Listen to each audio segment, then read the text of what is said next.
আমার পক্ষে দেওয়া এখানে মটনের কেজির দাম কত অ্যাকচুয়ালি? 840।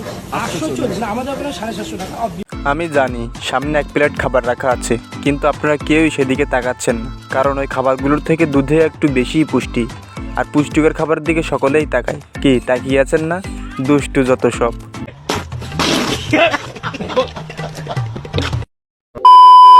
হে গাইস, আসসালামু আলাইকুম। This is Mehedi and welcome to my YouTube channel. তো কেমন আছেন আপনারা? বরাবরের মতো আরও একটা নতুন ভিডিও নিয়ে হাজির হয়ে গেলাম আমরা। আজকের ভিডিওতে আপনারা দেখবেন বাংলাদেশের করা এমন কিছু অস্থির কর্মকাণ্ড যেগুলো দেখলে আপনি 100% হাসতে বাধ্য হবেন। তো কিছুক্ষণ মন খুলে হাসতে চাইলে পুরো ভিডিওটি শেষ পর্যন্ত দেখতে থাকুন। একটু কাছে আসেন, হাতে হাত রাখেন। বাইগান।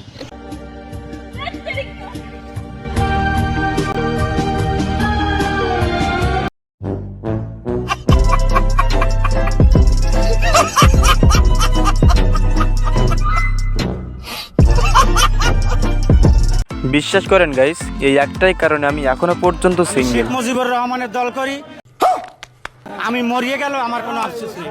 और अभी तो रुको, क्लाइमैक्स अभी बाकी है।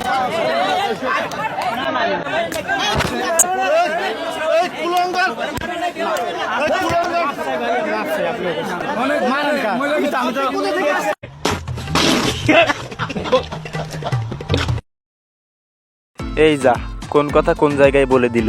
তবে যাই বলুক না কেন গাইজ, শালাই কিন্তু একটা বাটপার।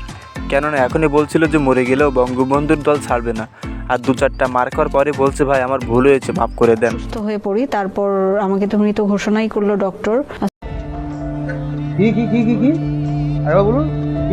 অসুস্থ হয়ে পড়ি, তারপর আমাকে তো মৃত ঘোষণাই করলো ডক্টর। সৌদি আরব থেকে একজন আমার মাকে ফোন করে বললো যে আন্টি আমি কাবা শরীফ পরিষ্কার করি, আমি প্রিয়াঙ্কা আপুর একজন ফ্যান ফেসবুকের, আমি ওনার ঘটনাটা দেখেছি। তো গতকাল রাতে আমি স্বপ্নে দেখেছি কেউ একজন আমাকে বলছে রুকো যারা, প্রিয়াঙ্কা আপু বেঁচে যাবে, ওনাকে জমজমের পানি দাও, সবার করো। তারপর তো জমজমের পানি খোঁজা শুরু হয়ে গেল। তারপর জমজমের পানি যখন আসলো, আম্মাকে দিচ্ছিল না, আম্মা ভিতরে গিয়ে যখনই জমজমের পানি আমার মাথায় দিল, और अभी तो रुको, क्लाइमैक्स अभी बाकी है। অলৌকিকভাবে তখন পুরো অ্যালার্ম বেজে উঠলো। আমার বুকের সাথে যে মেশিনগুলো থাকে, শয়তানের সব ভেতরে আয়।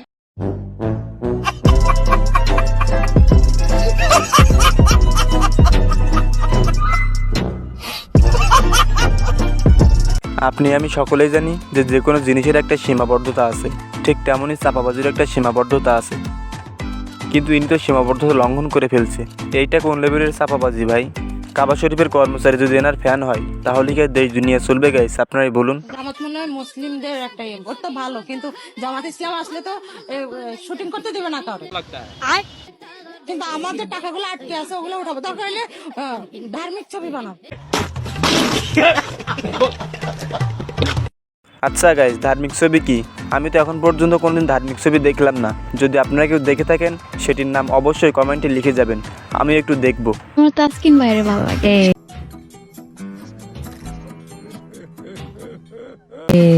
হ্যান্ডসাম লাগে সবকিছুতে। হায় হায়, ইতনা সুকুন। তাসকিনকে ভালো লাগলেও কিছু করার নাই ভাই, কারণ তাসকিন অনেক আগেই বোল্ড আউট হয়ে গেছে। কি বলেন গাইজ আপনারা? ছেলেরা চিকন মেয়ে কেন পছন্দ করে? और अभी तो रुको, কোলে তুলতে সুবিধা, কোলে তুলতে সুবিধা। समझ रहे हो, समझ रहे हो आप, समझ रहे हो ना? আচ্ছা গাইজ, ছেলেরা মূলত মেয়েদেরকে কখন কোলে উঠায়? মেয়ে মানুষ বেহুশ হয়ে গেলে অথবা বিষ পান করলে। এই কারণ ছাড়া তো আমি অন্য কোনো কারণ দেখছি না যে যেই কারণে ছেলেরা মেয়েদেরকে কোলে উঠাবে। এখন আপনারা তো আমার থেকে বেশি লিজেন্ড, আপনারা যদি জানেন অন্য কোনো কারণে ছেলেরা মেয়েদেরকে কোলে উঠায় অবশ্যই সেটি কমেন্টে লিখে যাবেন। এবার এই বেচারাকে একবার দেখুন, যে কিনা বউয়ের সামনে হিরো সাজতে গিয়েছিল, কিন্তু বাকিটা ইতিহাস, আপনারাই দেখে নিন।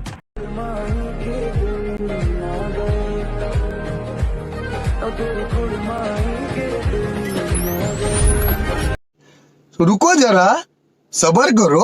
बोला धक्का बुक्की नहीं करने का, आराम से लेने का। हाँ,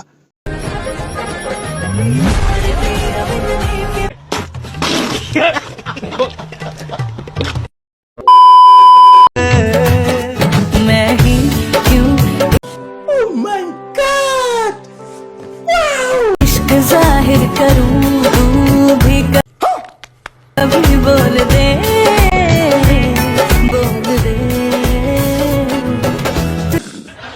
हाय हाय इतना सुकून